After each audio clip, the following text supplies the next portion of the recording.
Bismillahirrahmanirrahim. Assalamualaikum warahmatullahi wabarakatuh. Alhamdulillahi wa kafa. Wassalatu wassalamu ala nabiyyina al-mustafa wa ala alihi al-azqiya wa ala ashabihi al-atqiya wa ala man ittaba'a hudahu ila yaumil jazaa. Ya ayyuhalladzina amanu taqullaha haqqa tuqatih wa la tamutunna illa wa antum muslimun. Amma ba'du. Bapak dan Ibu kaum muslimin dan muslimat yang semoga dirahmati dan dimuliakan Allah Subhanahu wa taala, marilah kita senantiasa memuji dan bersyukur kepada Allah Subhanahu wa taala atas segala nikmat dan karunia yang Allah berikan kepada kita semua, terutama nikmat iman, nikmat Islam, dan juga nikmat-nikmat yang lainnya seperti kesehatan, rasa aman yang zahir maupun yang batin, diniyah maupun dunyawiyah.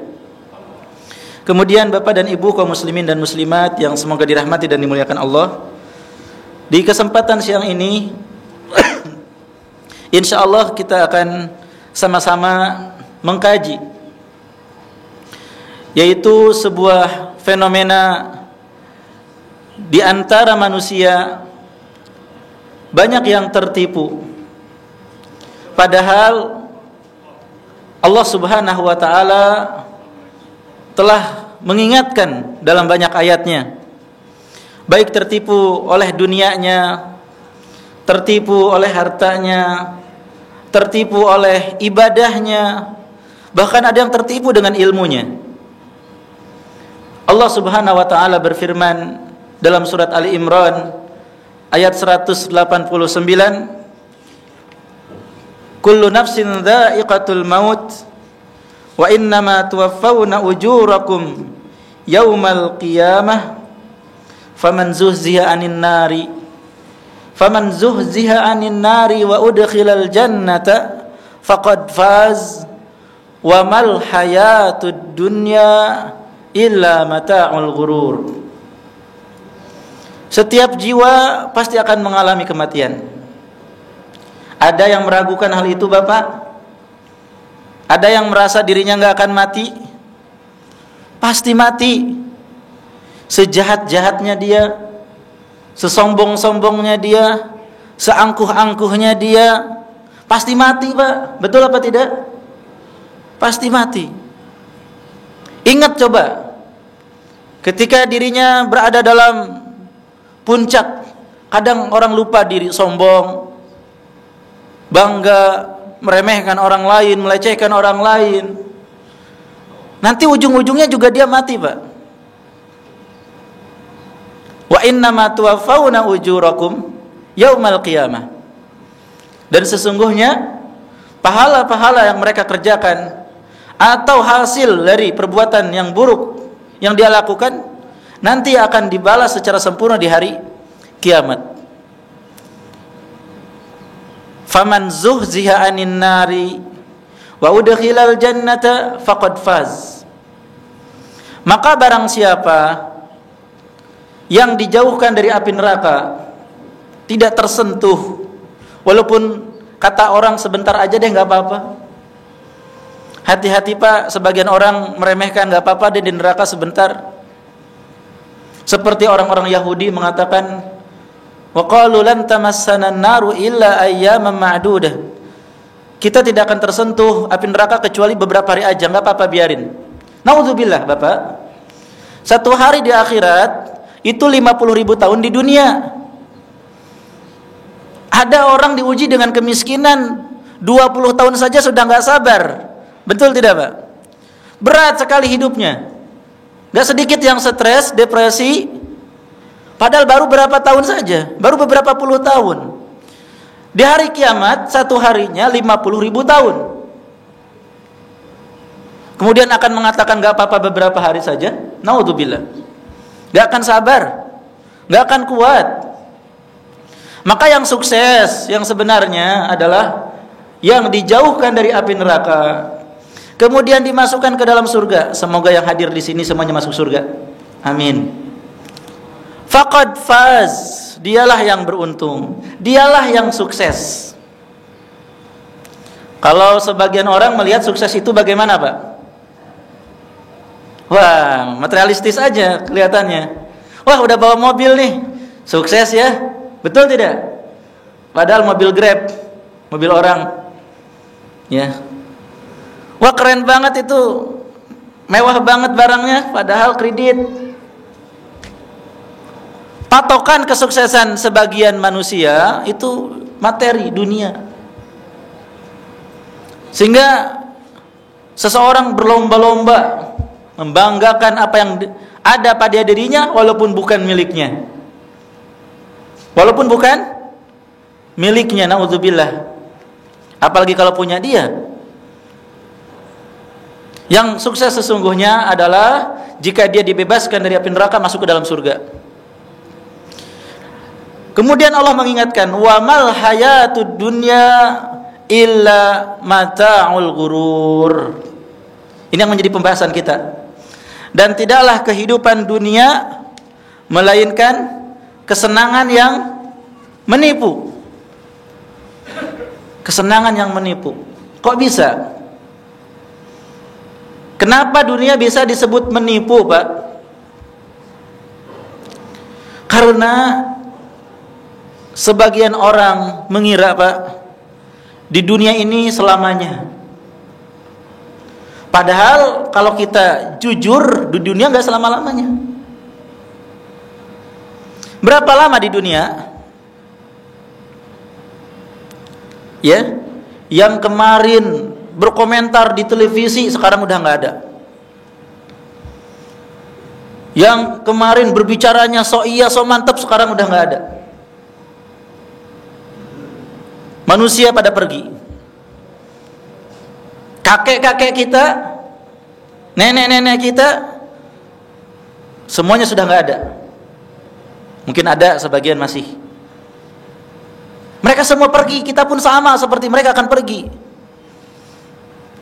Tapi manusia banyak yang mengira kita ini akan hidup selamanya di sini. Padahal antara kita dengan negeri akhirat itu tipis sekali. Cuman dipisahkan oleh kematian. Mati, celep, berubah dari dunia menjadi akhirat.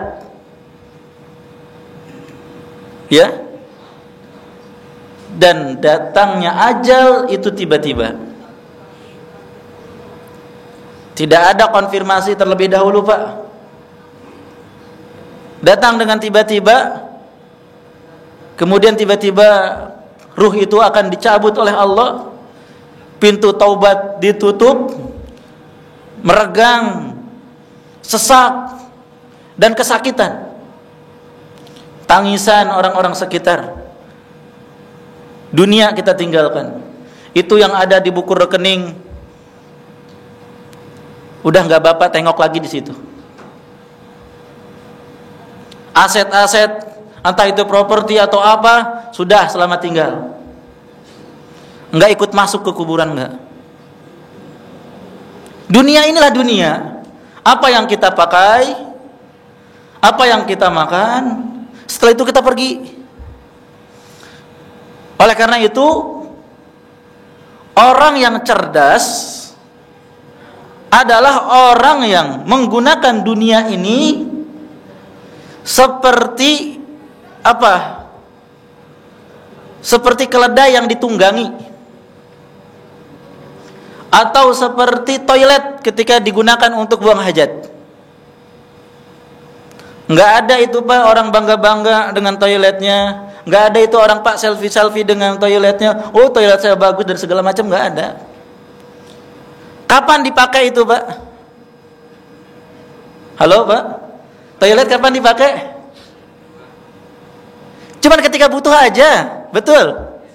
Setelah itu Bapak mendekam tidur di situ, kan tidak ada. Kalau dalam sebuah disebutkan, ya ketika itu Rasulullah Bapak tidur di tikar. Ya sebagian riwayat menyebut di telapak kurma. Ya, sampai membekas di punggungnya itu. Para sahabat mereka sedih, "Ya Rasulullah, engkau ini pemimpin tertinggi kami. Pemimpin Romawi, Persia, mereka hidup dalam enak-enakan empuk-empukan. Izinkan kami wahai Rasulullah, untuk apa? Untuk memasang permadani, bukan spring bed, Pak. Bukan kasur busa yang mental, yang per seperti itu, enggak. Cuma pengen dipasang permadani seperti ini supaya enggak bergaris di punggungnya gitu." Apa kata Rasulullah sallallahu alaihi wasallam? "Mali walid dunya illa karajulin yastadillu tahta syajarah thumma tarakaha." Tidaklah kehidupanku dengan dunia kecuali seperti seseorang yang sedang dalam perjalanan terus berlindung di sebuah pohon, berteduh sebentar, istirahat sebentar. Setelah itu ditinggalkan lagi menuju akhirat. Ditinggalkan lagi sebentar. Ya, sangat sebentar sekali. Jadi biasa aja kata Rasulullah. Bagi saya dunia ini biasa aja. Sehingga orang-orang yang diberikan taufik oleh Allah menjadikan dunia itu sebagai wasilah, Pak, untuk tujuan akhir. Di mana itu, Pak? Akhirat. Butuh dunia, butuh. Tapi menjadikan dunia itu sebagai hewan tunggangan saja. Sebagai alat saja untuk mendapatkan kenikmatan yang lebih besar. Untuk mendapatkan kehidupan yang abadi, itu akhirat.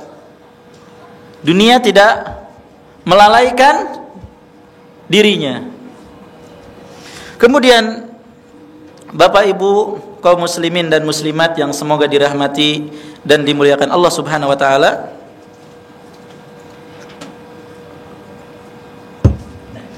ada orang-orang yang tertipu dengan dunia mengatakan, "Saya lebih memilih dunia karena dunia itu kontan. Adapun akhirat itu masih hutang, kredit." Dan dia mengatakan yang namanya cash itu lebih baik daripada kredit. Bapak setuju nggak? Bapak setuju nggak kalau ada yang mengatakan seperti itu? Dunia itu kontan, akhirat kredit. Ya kontan lebih baik daripada kredit lah. Setuju nggak?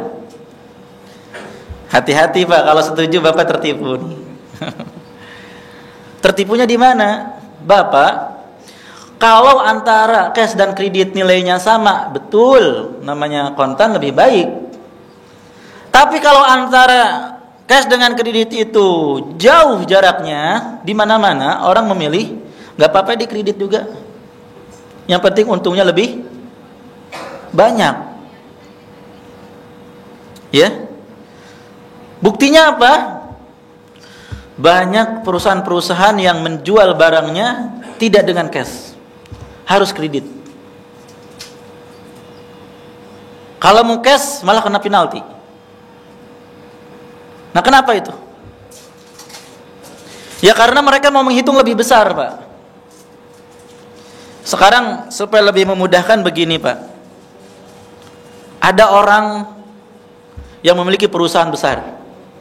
Dia punya karyawan dan sukses perusahaannya tersebut. Kemudian dia memanggil karyawannya, ini permisalan, "Pak, hari ini waktunya gajian, Pak. Kalau Bapak mau sekarang juga gajiannya, saya belum ngambil dari bank, saya cuma ada 5 juta. Tapi kalau Bapak sabar, hari Senin 2 hari lagi, saya akan ambil uang banyak, saya akan lipatkan Bapak menjadi 500 juta.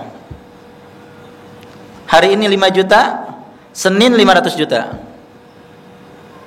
Kira-kira si karyawan pilih mana, Pak?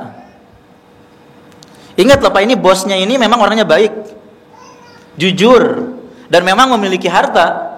Jadi bagi dia 500 juta itu seperti jajan hartanya triliunan gitu misalnya. Pilih mana karyawan tersebut?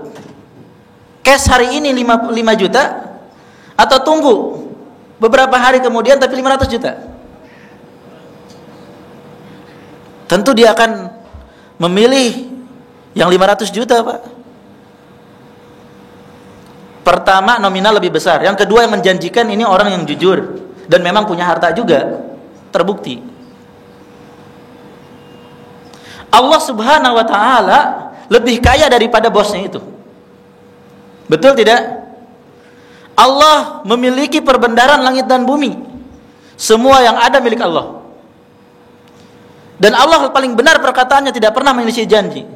Dan mengatakan, bagi orang yang bertakwa, mereka akan mendapatkan surga yang mengalir di bawahnya sungai-sungai. Dalam hadis kursi menyatakan, a'dadtu li ibadi ma la 'ainun ra'at wa la udhunun sami'at wa la khatara 'ala qalbi bashar. Aku menyiapkan bagi hambaku surga yang pernah dilihat yang tidak pernah terlihat oleh mata, tidak pernah terdengar oleh telinga, dan tidak pernah terbesit dalam hati manusia, penuh dengan kenikmatan. Bapak mau nggak mengambil yang kredit itu di akhirat, walaupun nggak dapat di dunia? Seharusnya iya, tapi kebanyakan orang tidak mau, lebih memilih dunia, sampai Allah mengatakan bal tu'thirunal hayatad dunya wal akhiratu khairu wa abqa. Akan tetapi kalian lebih banyak mementingkan, mendahulukan kehidupan dunia, padahal akhirat itu jauh lebih baik dan lebih kekal. Ada nggak Pak yang mengorbankan akhirat demi dunia? Ada nggak? Dunia itu banyak, Pak. Harta, emas, perak, sawah, ladang, kendaraan, jabatan, ketenaran, popularitas. Ya. Tidak sedikit orang menjual agamanya, menjual akhiratnya demi dunia. Betul apa tidak? Naudzubillah. Mereka adalah orang-orang yang tertipu, Pak. Dalam berjualan misalnya, tidak sedikit yang bermain curang. Ya, ketika menimbang, dicurangi timbangannya. Barang yang bagus dicampur dengan barang yang tidak bagus. Ya, disatukan sehingga biarin orang ketipu juga. Ada pegawai tidak amanah kepada majikannya demi dunia.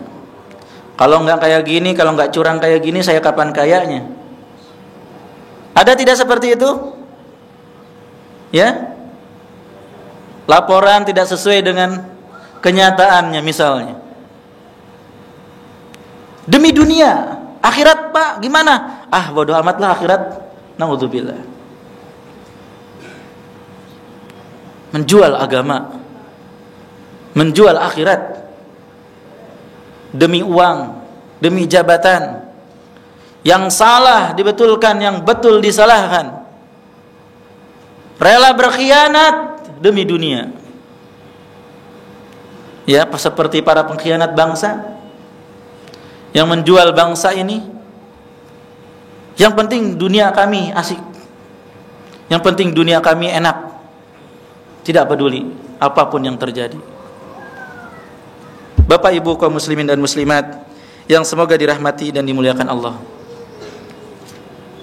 ini di antara bentuk tertipu dengan dunia.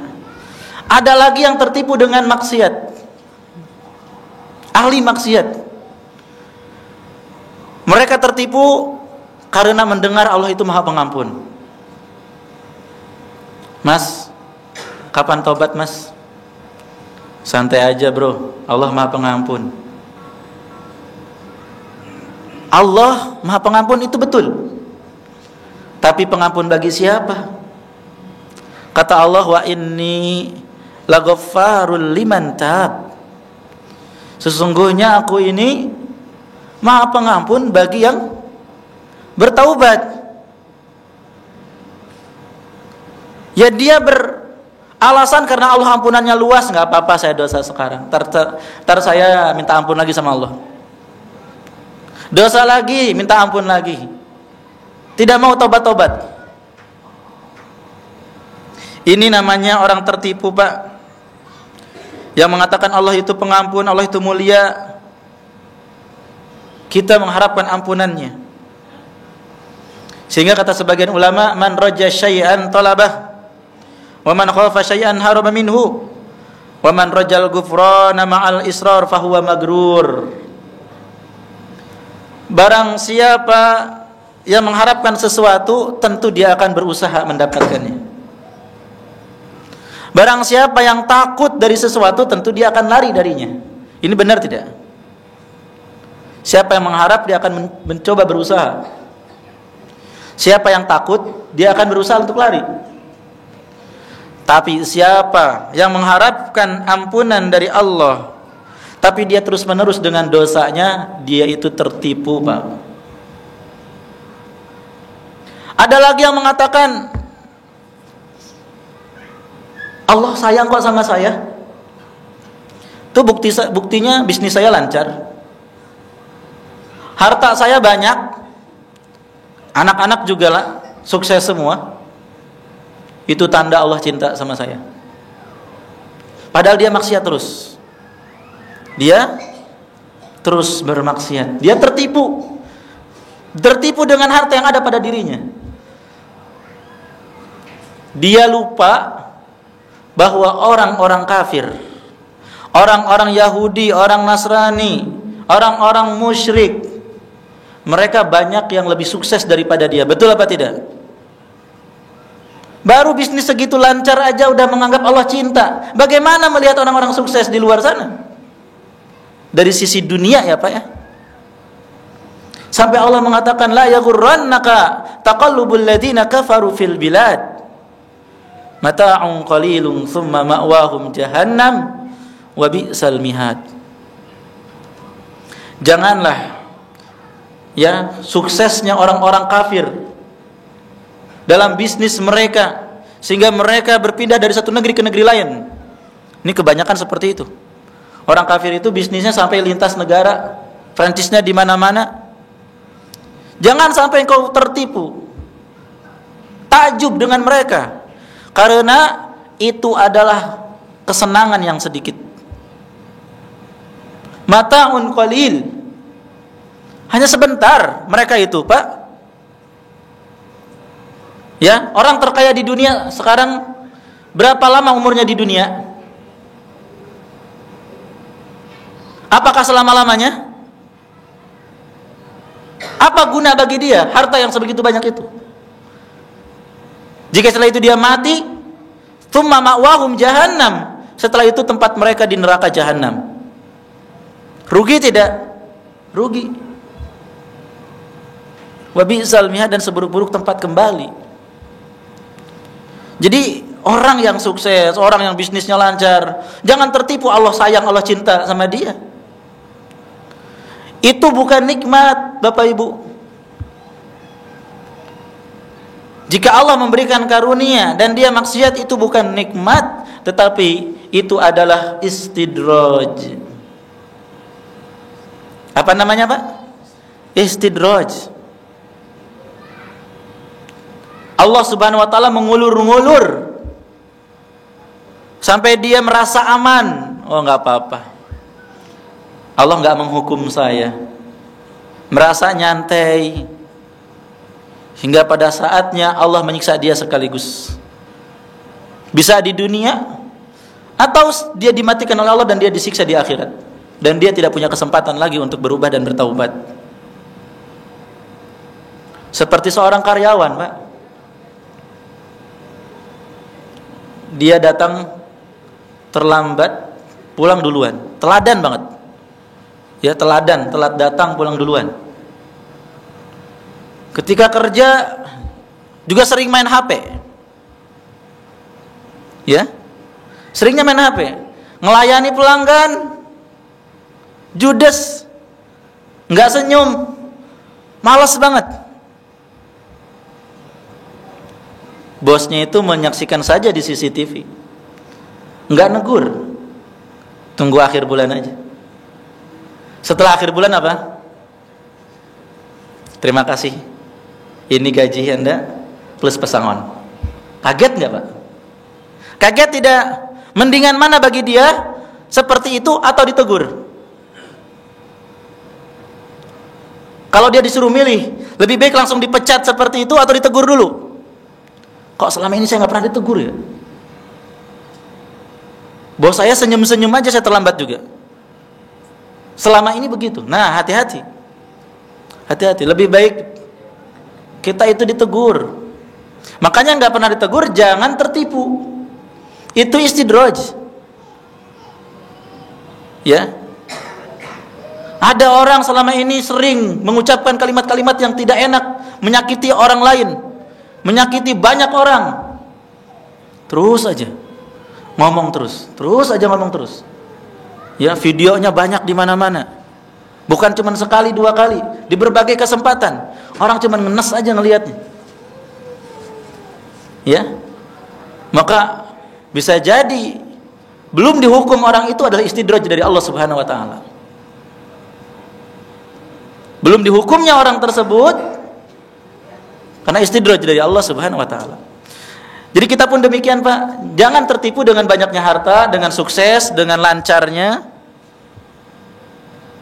Bisa jadi justru itu membuat kita nggak sadar dengan maksiat kita. Maka orang yang beruntung adalah orang yang terus introspeksi diri. Dia diuji, dia diberikan musibah atau diberikan kenikmatan, dia terus introspeksi.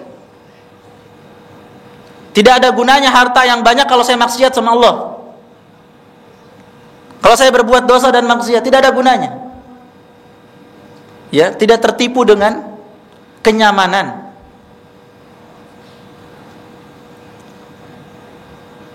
Sebagian orang, Bapak Ibu, ya, amalannya sedikit tapi banyak berharap sama Allah.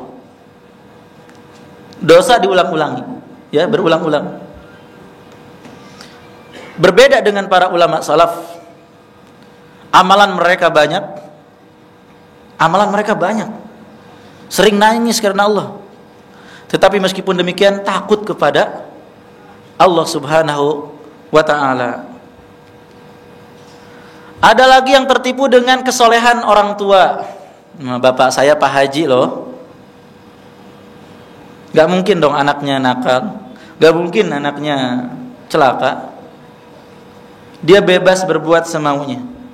Dia lupa bahwa Nabi Nuh alaihissalam, bapaknya Nabi, anaknya bagaimana? Kafir kan? Dia juga lupa dengan Nabi Ibrahim alaihissalam, bapaknya kafir. Jadi tidak bisa kita membanggakan bapak saya begini, anak saya Pak Ustadz. Pak, itu mah dia, itu beliau, tapi kenyataannya bapak ini bagaimana gitu.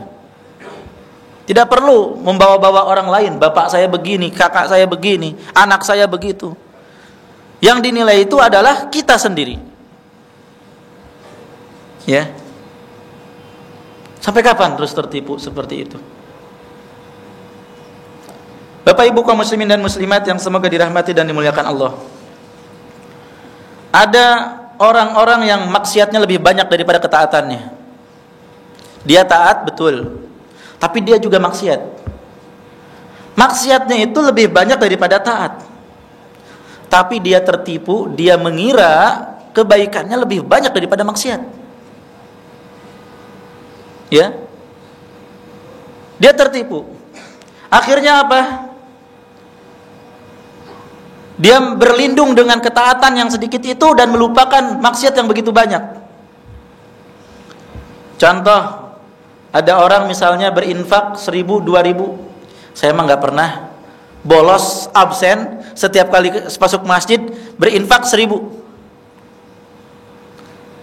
Itu yang dia ingat, Pak. Saya selalu berinfak. Dia lupa dia gibah, dia berdusta, dia sumpah palsu dan lain sebagainya. Tertipu dia. Kenapa dia bisa seperti itu, Pak? Karena dia hanya menghitung kebaikannya saja. Jadi kalau dia berbuat kebaikan, amal soleh, dia hitung. Giliran berbuat maksiat, dilupakan. Maka yang terbaik adalah kalau amal baik kita lupakan, kalau berbuat salah harus kita ingat-ingat, supaya kita bisa bertaubat kepada Allah Subhanahu wa taala. Ya, Bapak Ibu kaum muslimin dan muslimat yang semoga dirahmati dan dimuliakan Allah.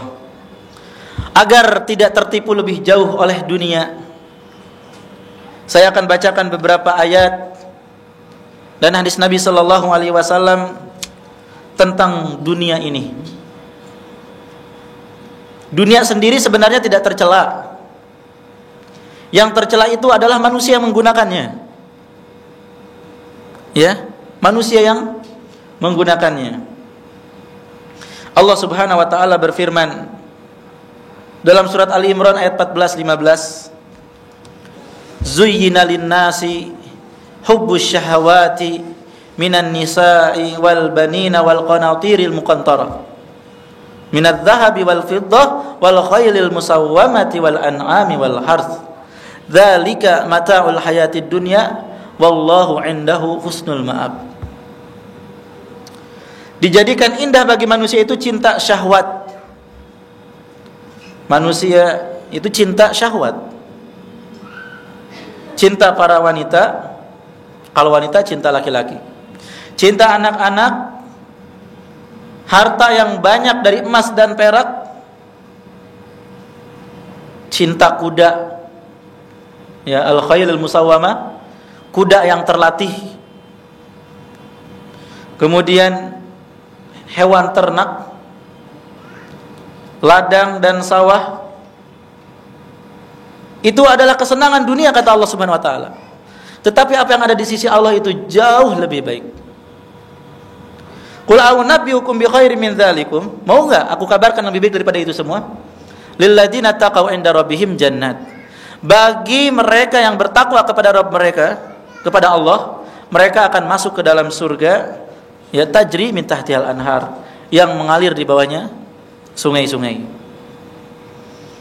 Nah, di sini Allah Subhanahu wa taala membandingkan dunia yang dikejar dengan yang lebih baik daripada itu semua. Bukan berarti seseorang tidak boleh cinta sama wanita, sama anak-anak dan dunia. Tetapi ketika bertabrakan, jangan sampai akhirat dikorbankan. Karena bagaimanapun bagi orang yang bertakwa, akhirat itu lebih baik daripada dunia itu semua. Lebih baik. Karena dunia itu, Pak, i'lamu annamal hayatud dunya la'ibu wa lahu wa zinatu wa tafakhurum bainakum wa takatsurun fil amwali wal aulad. Surat Al-Hadid ayat 20. Ketahuilah sesungguhnya kehidupan dunia itu cuman permainan, senda gurau, perhiasan, tempat untuk berbangga-bangga, ya, saling memperbanyak harta dan anak-anak. Capek sebenarnya, Pak, dunia itu. Sungguh rugi kalau kita hanya berkutat dengan itu semua. Maka yang terbaik adalah kita mencontoh Rasulullah dan para sahabat menggunakan dunia sebagaimana mestinya. Ya, menggunakan dunia sebagaimana mestinya, jangan sampai terlaknat. Ad-dunya mal'unah kata Rasulullah, wa mal'unun ma fiha illa ma kana lillahi minha. Dunia itu terlaknat, demikian juga yang ada di dalamnya terlaknat, kecuali jika untuk Allah maka tidak. Bapak mencari dunia untuk apa? Ini pertanyaan besar. Kita mencari dunia untuk apa?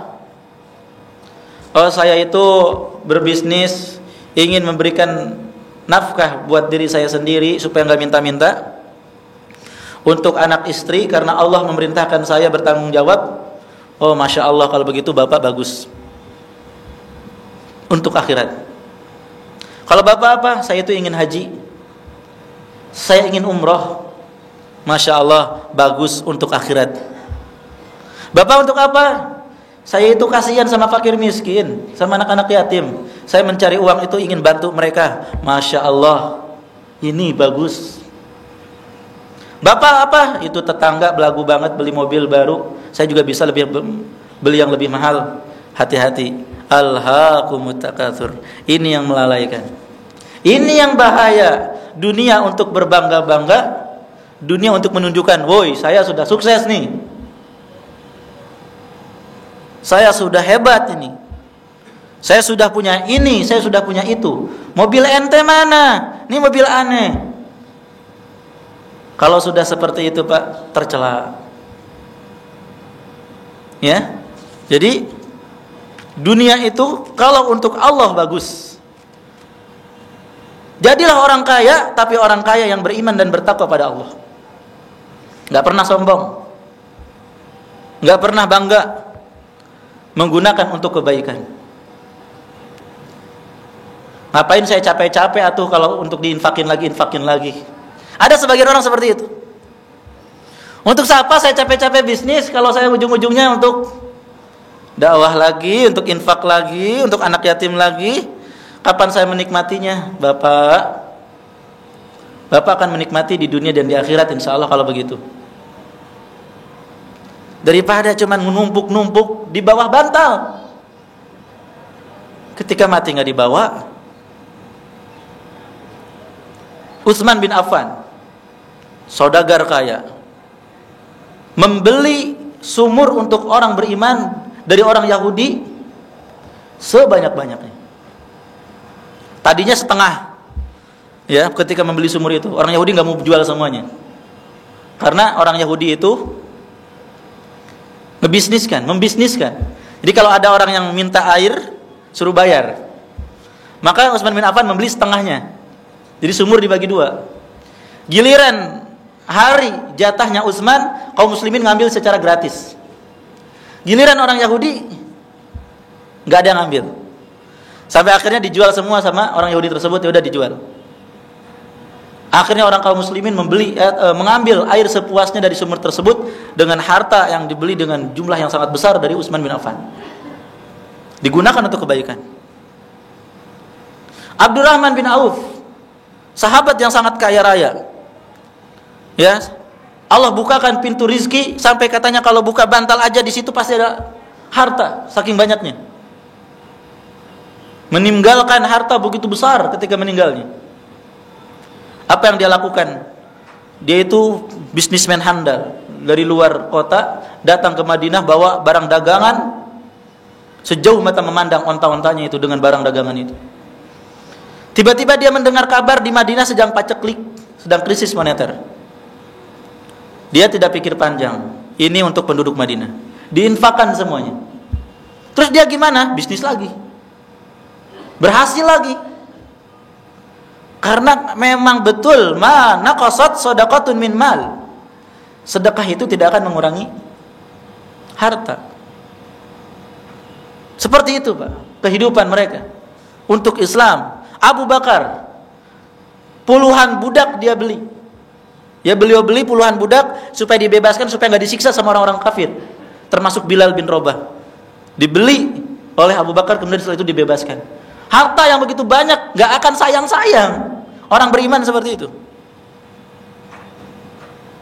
Jadi jelas hidupnya itu, untuk apa saya capek, untuk apa saya pusing? Ya untuk menegakkan kalimat Allah. Dia membahagiakan dirinya, keluarganya, ya supaya terfasilitasi. Mau sekolah ada biaya, mau kesana sini ada kendaraan. Setelah itu dia bantu kaum muslimin. Hartanya nggak banyak numpuk, nggak mubadir. Kan ada orang yang hartanya mubadir, nggak kepake. Sertifikat di mana-mana.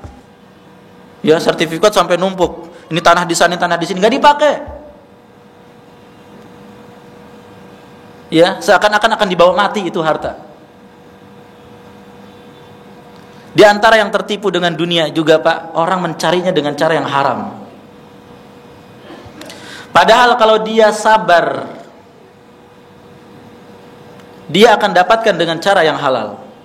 Percaya. Apakah untuk kaya harus dengan cara yang haram? Bapak, untuk kaya harus dengan cara yang haram atau bisa dengan cara yang halal? Banyak pengusaha-pengusaha jujur yang kaya kan? Ya, hartanya triliunan dan dia jujur. Dan dia beragama bagus. Tidak harus menipu, tidak harus korupsi.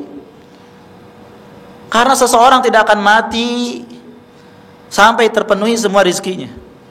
Dan rizki seseorang akan mengejar dia sebelum dia mengejar rizki. Sama, rizki itu seperti kematian. Kematian mengejar seseorang, gak akan bisa nolak. Rizki juga sama. Sebelum orang itu mencari, rizki nyari duluan. Tapi banyak orang tidak sabar.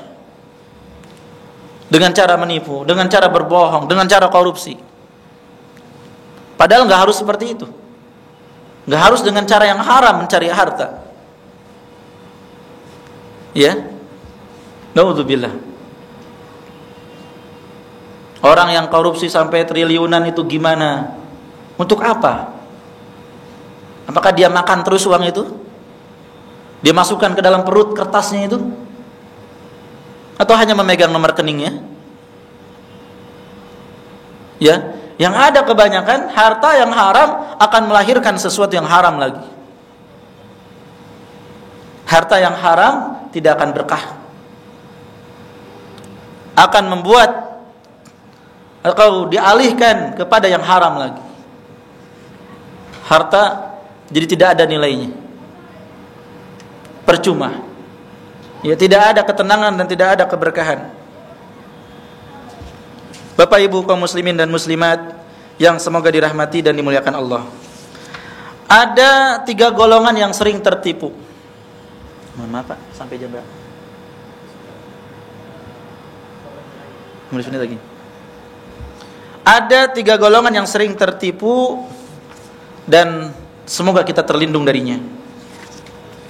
Yang pertama, yang sering tertipu itu adalah orang yang punya ilmu.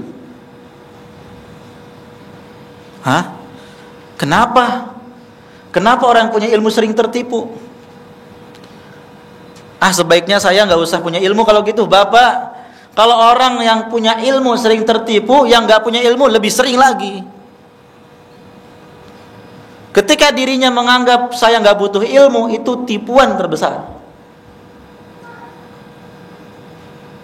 Ya, maka orang yang tertipu dengan ilmunya adalah orang yang hanya mencari ilmu dan mencukupkan tanpa berusaha mengamalkan. Dia mengira sudah punya ilmu aja udah cukup. Padahal ilmu tanpa amal tidak bermanfaat sama sekali. Kemudian di antara mereka juga tertipu bahwa ilmu amal secara zahir sudah cukup. Tidak memperhatikan batinnya. Terlihat Masya Allah ibadahnya rajin, khusyuk dan segala macam, mengamalkan ilmunya. Tetapi hati masih iri, masih dengki, masih sombong dan segala macam. Padahal yang selamat di hari kiamat itu yang hatinya selamat. Di antara mereka juga ada yang menggunakan ilmunya hanya untuk berdebat dan memperbodoh orang lain yang diajak bicara dengannya. Ya, dia mengira kalau menunjukkan dirinya punya ilmu yang lain bodoh itu suatu kebaikan. Sehingga di mana-mana selalu mendebat. Merasa diri paling hebat. Di antara mereka ada yang tertipu bahwa dengan ilmu berhak mendapatkan dunia. Saya punya ilmu, berhak mendapatkan dunia. Sehingga dia jual ilmunya untuk mendapatkan dunia. Kemudian Yang kedua yang sering tertipu Bapak adalah ahli ibadah. Ahli ibadah suka tertipu. Bagaimana dengan yang tidak ibadah? Lebih tertipu lagi, Pak. Hidup tidak tanpa ibadah itu seperti gelas yang nggak dipakai, seperti mic dan benda-benda yang dibuat tapi tidak dipakai sebagaimana mestinya. Karena manusia diciptakan oleh Allah untuk apa? Wa ma khalaqtul jinna wal insa illa liya'budun. Dan tidaklah aku ciptakan jin dan manusia kecuali untuk beribadah kepadaku. Tidak berguna orang yang hidup tidak beribadah kepada Allah. Tapi ternyata yang ibadah pun sering tertipu. Bagaimana? Yaitu ahli ibadah tanpa keikhlasan. Dia mengira bahwa banyaknya ibadah itu menyelamatkan dia. Walaupun diiringi dengan riya, ingin dipuji, dilihat, sum'ah, ingin didengar dan dipuji, atau ibadah untuk amalan dunia, senang disebut sebagai ahli ibadah. Ahli ibadah seperti Anda mah insya Allah mulia. Dia pun senang dan bangga disebut mendapatkan predikat sebagai ahli ibadah. Kemudian di antara mereka tertipu dengan ibadahnya, mendahulukan yang sunnah dan meninggalkan yang wajib. Ya, seorang wanita misalnya puasa terus, padahal suaminya punya hak. Sampai kata Rasulullah, hendaklah seorang wanita yang ingin puasa sunnah minta izin kepada suaminya. Dia terus menolak suaminya. Suamiku saya sedang puasa, suamiku sedang puasa. Ya, dia menjalankan yang sunnah dan meninggalkan yang wajib. Kewajiban sebagai istri dilalaikan. Suami datang rumah berantakan, buka tudung nasi, lauk pauk nggak ada. Yang ada cuman pesan, beli ke Padang atau beli ke pecel lele. Anak tidak terurus. Kemana ini istri? Oh, sibuk melakukan amal-amal sosial yang tidak wajib. Suami pun demikian, anak istri ditelantarkan. Adanya di mana? Di masjid terus. Padahal waktu sholat sudah habis. Dia terus berzikir, dia terus beribadah. Anak istri kelaparan. Ini yang wajib ditinggalkan, yang sunnah dia lakukan. Ini tertipu, Pak. Tertipu. Sesungguhnya Allah Subhanahu wa taala mencintai hamba yang melakukan kewajiban-kewajiban terlebih dahulu, setelah itu dilengkapi dengan yang sunnah. Ketika waktu sholat betul kita ke masjid, tetapi di saat mencari nafkah, jangan kita tinggalkan mencari ma'isyah, kemudian anak istri kesusahan, dan kita melakukan amalan-amalan yang dikira itu amal soleh. Padahal kewajiban terbesar saat itu bagi suami, ibadah yang paling tepat bagi dia adalah ibadah mencari nafkah. Nah, ini banyak yang terlalaikan. Di antara yang tertipu juga dalam masalah ahli ibadah, dia merasa ragu dengan ibadah-ibadahnya. Kalau wudu berkali-kali, saya ingin benar-benar mantap wudu saya. Oh, kayaknya masih ada yang kurang. Itu padahal was-was. Sampai ada yang bertakbiratul ihram berulang-ulang, imam ruku baru Allahu Akbar dia ikut. Karena merasa tidak yakin dan was-was. Allahu Akbar, ulangi lagi. Allahu Akbar, ulangi lagi. Sampai imam mau ruku, wah imam udah duluan. Akhirnya dia pun yakin gak yakin tetap ikut imam. Ini tertipu, Pak. Ya. Ada yang tertipu juga, misalnya sujudnya lama sekali, padahal imam sudah bangun. Kenapa? Karena saya sedang berdoa kepada Allah. Yang wajib bagi dia mengikuti imam atau berdoa? Halo? Ikuti imam. Imam sudah bangun, dia tetap sujud terus. Ini kenapa bangunnya terlambat? Dia mencari sesuatu yang sunnah, meninggalkan kewajiban mengikuti imam. Ya, maka harus dipahami, ahli ibadah harus berilmu. Mana yang wajib, mana yang didahulukan, baru setelah itu keutamaan-keutamaan. Contoh imam disunahkan baca panjang kalau sholat subuh dan isya. Baca surat Al-Baqarah, dia salam, makmumnya udah kabur semua. Ini tertipu, Pak. Sunnah kan baca panjang. Tetapi memperhatikan makmum, ada yang sakit, ada yang tua, ada yang kecil. Ada saatnya melihat kondisi. Dan Rasulullah pernah marah. Ada sahabat yang bacanya panjang-panjang sekali, sampai ada orang yang keluar dari barisan. Maka kata Rasulullah, kalian itu membuat orang lari. Kalau sholat berjamaah, perhatikan, ada yang tua, ada yang kecil, ada yang sakit. Kalau sholat sendiri, silakan panjang sesuka hati gitu. Nah, sebagian orang tertipu, kalau jadi imam panjang banget, kalau sholat sunnah sendirian cepet banget gitu. Ini aneh gitu. Tujuannya panjang apa? Berarti ada yang tertipu di sana. Ada lagi orang tertipu, selalu sop pertama. Bagus itu, Pak. Tapi giliran sop ketiga, gara-gara dia ke belakang, dia merasa malu.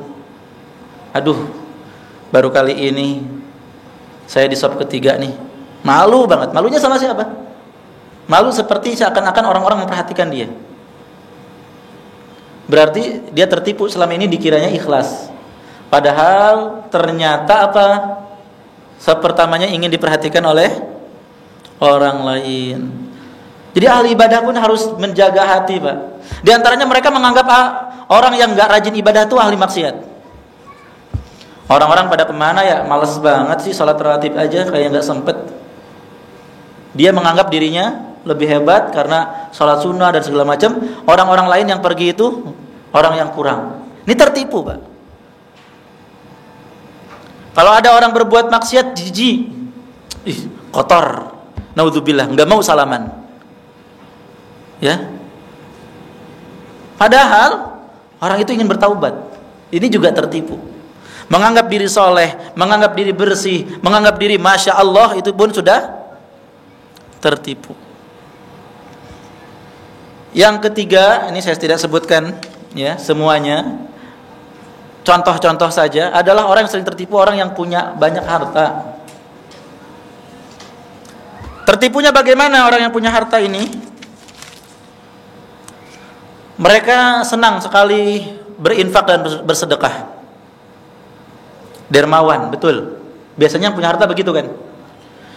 Tetapi kalau bangun masjid, kok saya nggak diundang sih peresmiannya? Nama saya kok nggak tercantum ya? Bikin prasasti apa kayak gitu? Ini kan saya sendiri yang bangun ini. Nah, hati-hati. Ya, jangan sampai uang yang kita infakkan sia-sia begitu saja. Karena apa? Ikhlasan. Ada orang yang punya harta hanya mengandalkan sedekah saja. Amalan-amalan yang lain, saya mah susah beramal yang lain, saya cuma bisanya infak aja dah. Ya padahal yang dibutuhkan saya itu bukan cuma harta gitu. Yang dibutuhkan misalnya panitia sebagai penjaga parkir. Kalau Bapak punya kepanitiaan nih, Pak, kan macam-macam tuh tugasnya, dari mulai ketua, seksi konsumsi, seksi kebersihan. Dia nggak mau itu tugas yang lain. Maaf ya, saya itu nggak level. Udah saya harta aja deh, karena saya punya harta. Ibarat kalau punya harta itu seakan-akan harus jadi apa? Bos. Ini tertipu, Pak. Sesuai dengan kemampuan lah. Kalau memang Bapak tidak mampu nggak apa-apa. Tapi kalau misalkan ini dibutuhkan dan Bapak mampu, walaupun Bapak harta itu urusan lain. Sumbangan gitu. Tapi sekarang di kepanitiaan misalkan, kita membutuhkan bidang ini, nggak ada orang lagi. Yang ada yang punya harta tadi. Maka dia jangan merasa dirinya telah berinfak sehingga tidak butuh yang lain, cukup memantau, cukup segala macam, tidak. Turun bersama-sama. Jadi jangan merasa telah berjasa begitu. Jadi tertipunya itu bagaimana? Merasa berjasa tinggi. Padahal harta itu dari siapa? Hartanya dari Allah. Di antara yang sering tertipu dari kalangan pemilik harta adalah ketika bayar zakat, ketika infak sedekah, hanya mau berinfak atau mengeluarkan zakat kepada orang-orang yang loyal kepada dia, kepada para pembantu, kepada supirnya, atau kepada orang yang selama ini selalu muji-muji dia. Jadi dia catat nih, daftar penerima zakat adalah orang-orang yang diharapkannya loyal ke dia. Ini tertipu, Pak. Padahal itu seakan-akan sebenarnya nggak berinfak, nggak bersedekah. Dia seperti membeli hati orang. Kalau berinfak, siapapun yang membutuhkan. Nah, Bapak Ibu kaum muslimin dan muslimat yang semoga dirahmati dan dimuliakan Allah, intinya banyak orang yang tertipu dengan banyak hal, dengan dunianya, dengan ibadahnya, dengan ilmunya. Maka bagaimanakah solusinya supaya kita tidak tertipu lagi? Yang pertama, Bapak, supaya kita tidak tertipu, kita bekali diri kita dengan ilmu syar'i. Seperti yang Bapak lakukan dan Ibu lakukan saat ini, hadir di majelis ilmu, itu lebih memudahkan kita mengenal hakikat yang sesungguhnya dari dunia ini, dari ibadah, dari amalan. Sehingga apa? Ketika kita punya ilmu, kita mengetahui tujuan yang sesungguhnya. Dari yang kita lakukan ini, kita tahu tujuan yang sesungguhnya, bahwa kita ini sedang beribadah kepada Allah Subhanahu wa ta'ala, membutuhkan rahmatnya, membutuhkan kasih sayangnya, membutuhkan pahala darinya. Tidak tertipu. Ya butuh ilmu, Pak. Untuk mengenal dunia butuh ilmu. Ya seperti tadi, dunia itu tidak tercela kalau digunakan untuk menuju akhirat.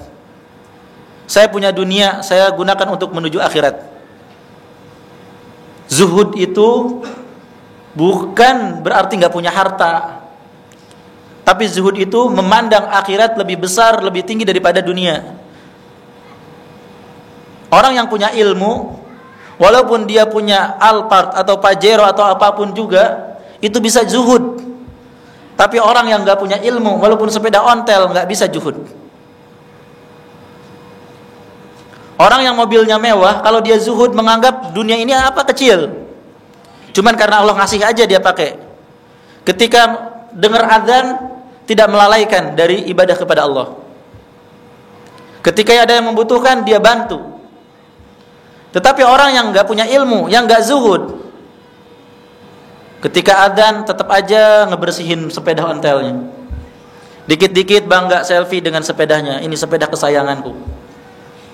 Ya, jadikan terus dalam pikirannya harta yang sedikit terus ada dalam pikirannya. Sedangkan orang yang zuhud, walaupun harta sebanyak apapun kecil bagi dia, tidak melalaikan dari ibadah, dari negeri akhirat, dan terus berdoa kepada Allah Subhanahu wa ta'ala agar ya selamat dunia dan akhirat.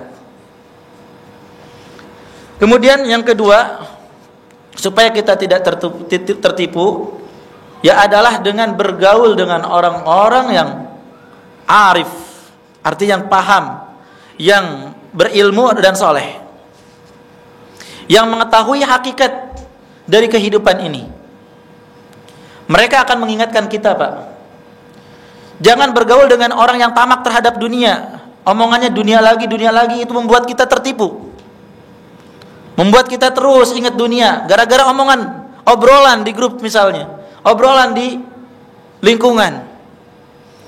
Tapi coba obrolannya itu kasihan ya, ada anak-anak terlantar Gimana ya cara pendidikan mereka membutuhkan dana ini.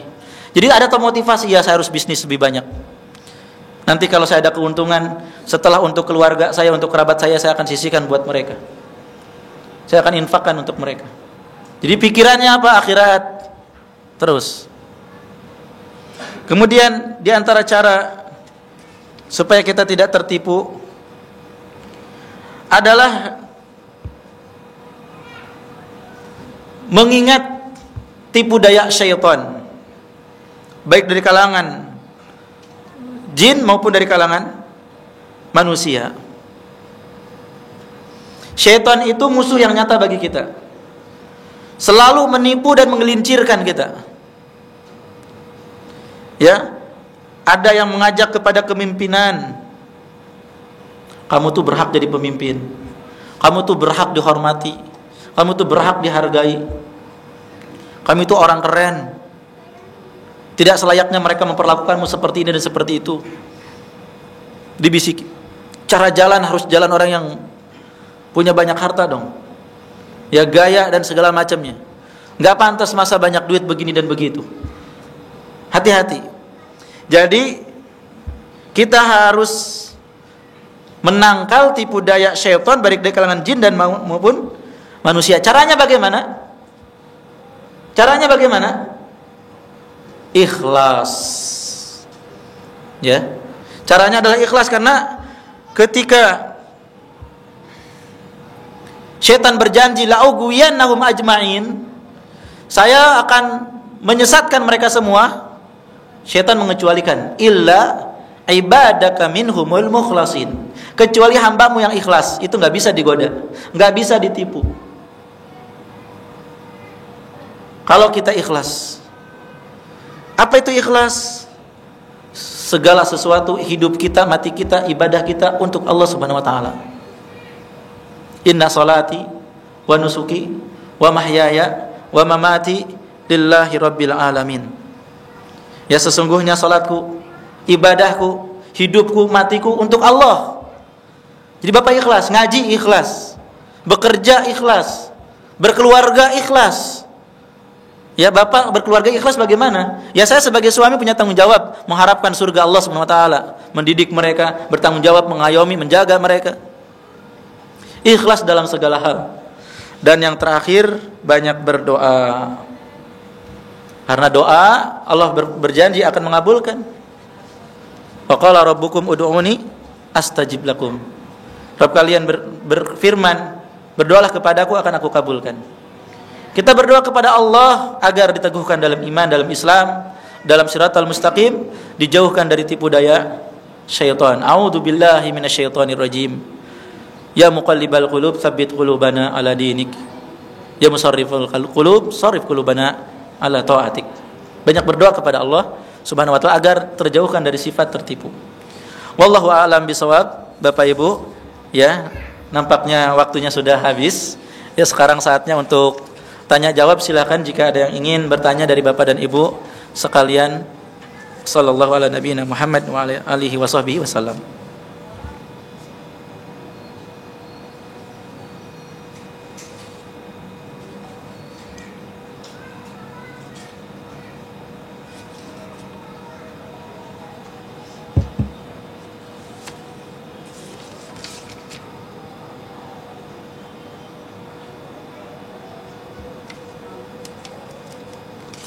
Assalamualaikum Waalaikumsalam warahmatullah.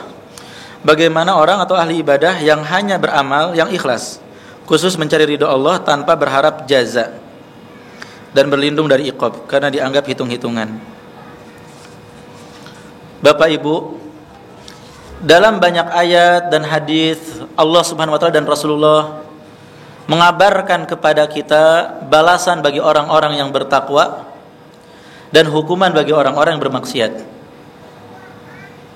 Sehingga di antara pilar ibadah itu ada 3, tidak boleh hilang darinya. Yang pertama al-hubbu, cinta. Yang kedua al-khauf, rasa takut. Yang ketiga roja, rasa harap. Maka seseorang ketika ibadah apapun itu harus cinta kepada Allah. Salat karena cintanya kepada Allah, nggak merasa terbebani, nggak merasa berat. Kalau karyawan melakukan tugas itu karena nggak cinta, wajar berat. Tapi kalau seseorang cinta, maka akan mudah dan ringan melakukannya. Demikian juga ibadah. Harus ada rasa cinta kita kepada Allah yang diiringi dengan pengagungan, sehingga ibadah apapun yang kita lakukan ringan. Yang kedua, harus ada rasa takut. Takut akan azab dan siksa kalau kita nggak melakukan ibadah tersebut. Kenapa kita sholat? Karena kita takut kalau nggak sholat akan dimasukkan ke dalam neraka sakor. Allah berfirman, "Ma salakakum fi sakor?" Qalu lam naku minal musallin. Kenapa kalian ada di neraka sakor? Mereka menjawab, dulu kami nggak sholat. Harus ada rasa takut masuk ke neraka gara-gara nggak sholat. Dan kita ketika beribadah juga harus ada rasa harap. Rasa harap, ya, untuk mendapatkan apa yang ada di sisi Allah, mendapatkan surga, mendapatkan ampunan, mendapatkan rahmat. Allah berfirman, "Qad aflahal mu'minun alladzina hum fi salatihim khashi'un." Sungguh beruntung orang-orang yang beriman yang mereka itu khusyuk dalam salatnya. Jadi ketika kita khusyuk dalam salat, kita berharap keberuntungan, kesuksesan dari Allah Subhanahu wa taala. Jadi harus tiga-tiganya ada. Rasa cinta pada Allah, rasa takut dari siksanya, rasa harap dari rahmat dan ampunannya.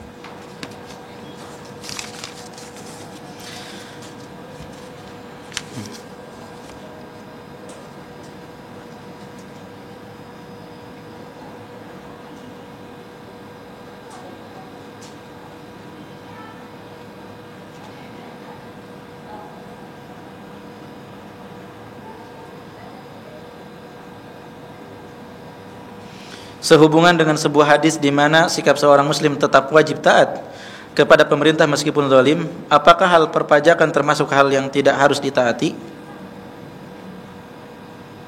Pajak adalah hal yang diwajibkan pemerintah di Indonesia.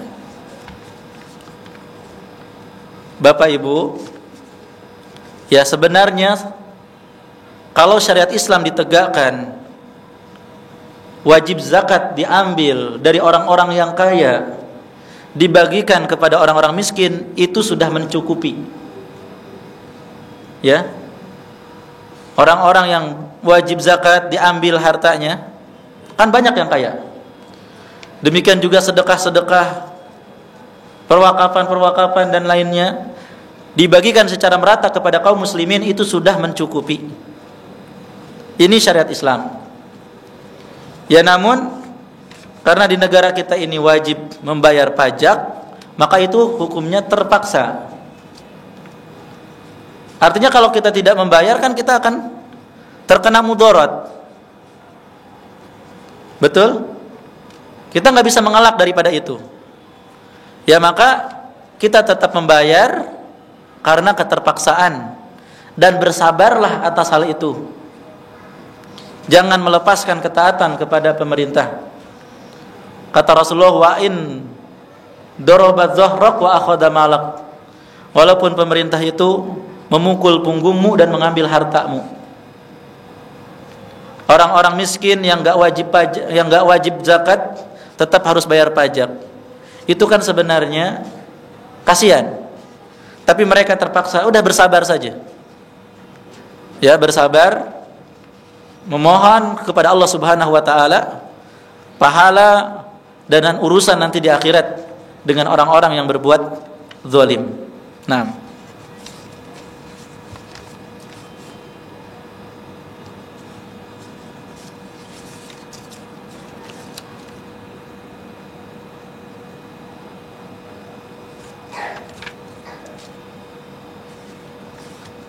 terkadang manusia itu sadar akan dunia yang bersifat fana, akan tetapi masih saja tertipu, masih melakukan dosa-dosa besar dan malas beribadah. Apa penyebab itu semua dan apa kiat-kiatnya agar tidak tertipu dengan dunia? Kiat-kiatnya tadi sudah. Sebab seseorang itu tertipu karena kurangnya ilmu. Ya, karena kurangnya ilmu, sehingga dia tertipu dengan dunia. Sehingga solusi pertama tadi adalah mencari ilmu. Dan sekarang ini kaum muslimin dijejali oleh berbagai macam hiburan, baik di televisi maupun di handphone, sehingga mereka terpalingkan dari menuntut ilmu. Kalau sudah begitu maka banyak yang tertipu. Banyak yang tertipu. Ya, jadi kurangnya ilmu menjadikan seseorang tidak tahu hakikat dari dunia itu sendiri, dari akhirat, sehingga akhirnya tertipu dengan dunia. Tertipu dengan gaya hidup materialistis. Tertipu dengan gaya hidup hedonisme, kapitalis, dan segala macam. Kenapa? Karena jauh dari ilmu. Contoh saja pada maghrib, acara-acara begitu bagus. Yang dulu biasanya mengaji, yang dulu biasanya ke masjid, sekarang kebanyakan anteng di depan televisi.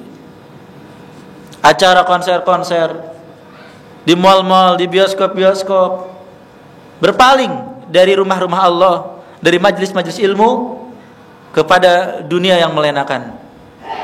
Mereka lupa akhirnya karena jauh daripada ilmu tadi tersebut. Ya, jadi solusinya adalah kita sebarkan ilmu ini sebisa mungkin. Kita datangi rumah-rumah mereka, sawah mereka, pasar mereka. Ya, sepertinya kita ada kajian di sini. Ini salah satu upaya untuk mengingatkan kepada negeri akhirat, mengingatkan hakikat dunia, ya, agar kita tersadar. Nah, Bapak Ibu kaum muslimin dan muslimat yang semoga dirahmati dan dimuliakan Allah, di antara solusinya juga tadi yang belum disebutkan, ziarah kubur. Ingat kematian. Akhir kesudahan kita seperti mereka. Rumah, harta, dan apapun yang membuat kita lalai dari ibadah itu akan ditinggalkan. Ujung-ujungnya kita ya akan tinggal di tempat yang sempit. Kita hanya memakai kain kafan, hanya berbekal kapur barus. Kemudian kita tinggal di tempat yang sempit, di lahat, ditumpuk oleh papan, kemudian tanah. Atas kita tanah, bawah kita tanah, kanan kita kan tanah, kiri kita tanah. Ujung-ujungnya seperti itu. Cobalah sadari. Ya, jangan terus tertipu dan terlenakan oleh dunia. Dan tidak ada kata terlambat untuk kembali dan bertaubat kepada Allah Subhanahu wa taala. Allah Maha penerima taubat bagi yang bertaubat. Ya, wallahu alam bishawab.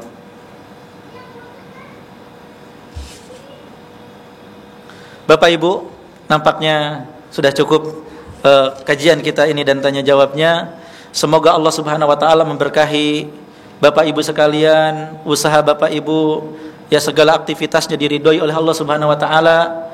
Mati dalam keadaan husnul khatimah, menambah terus bekal menuju akhirat. Jazakumullahu khairan atas segala perhatiannya. Mohon maaf atas segala kekurangannya. Subhanakallahumma wa bihamdik asyhadu an la ilaha illa anta astaghfiruka wa atubu ilaik. Assalamualaikum warahmatullahi wabarakatuh.